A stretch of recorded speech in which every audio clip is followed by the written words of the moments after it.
नाही काय की या मंदिराबद्दल मी पूर्वीपासून मला माहिती होती, परंतु इथे यायची इच्छा होती आणि आज शक्तिपीठ आणि इथे येऊन दर्शन घेतलं.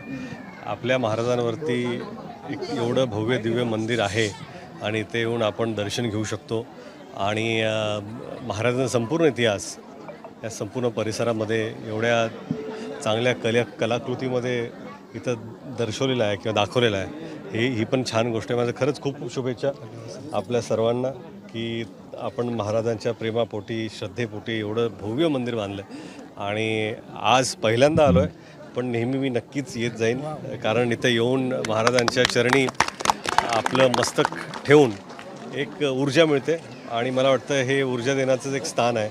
शक्तिपीठ म्हणजे शक्ती आपल्याला प्राप्त होते इथे येऊन, ते स्थान आहे म्हणून इथून छान वाटलं. नाही खरं म्हणजे मला वाटतं की महाराजांविषयीची श्रद्धा ही सगळीकडेच आहे, सगळ्या प्रांतात आहे.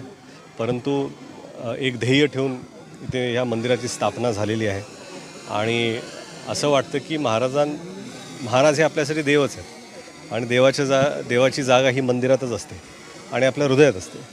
तसंच मला वाटतं की प्रवास करताना एक तीर्थरूपच आहे. आपण जसं पंढरपूरला जातो आणि कोल्हापूरला जातो, सिद्धिविनायकला जातो, तसंच आता इथे पण लोक येतील दर्शन घेण्यासाठी. असंच एक हे श्रद्धास्थान होणार आहे आणि आहेच. नाही मला ते विषय माहिती नाही आहेत. म्हणजे एक तर मी ते वाक्य ऐकले नाहीत, पण मला वाटतं की कोणीही महाराजांविषयी अपशब्द वापरले किंवा मला माहिती नाही, सर्वप्रथम मला माहिती नाही आहे. पण तुम्ही जर असं म्हणत असाल की जर महाराजांविषयी असे अपशब्द कोणी वापरते ते कधीच खपून घेतले जाणार नाही. कसं आहे की जसं या मंदिराची स्थापना केली तसंच श्रद्धेपोटी आम्हीसुद्धा एक चित्रपट काढलेला आहे. येत्या 1 मे रोजी तो सर्वत्र प्रदर्शित होणार आहे.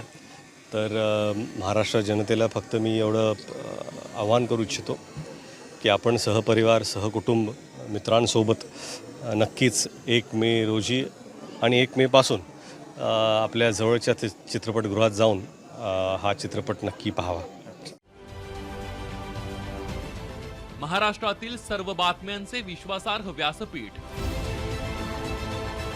सकाळच्या सर्व सोशल मीडिया प्लॅटफॉर्मला लाईक, फॉलो आणि सबस्क्राईब करा. तसंच सर्व नोटिफिकेशनसाठी बेल आयकॉन प्रेस करायला विसरू नका.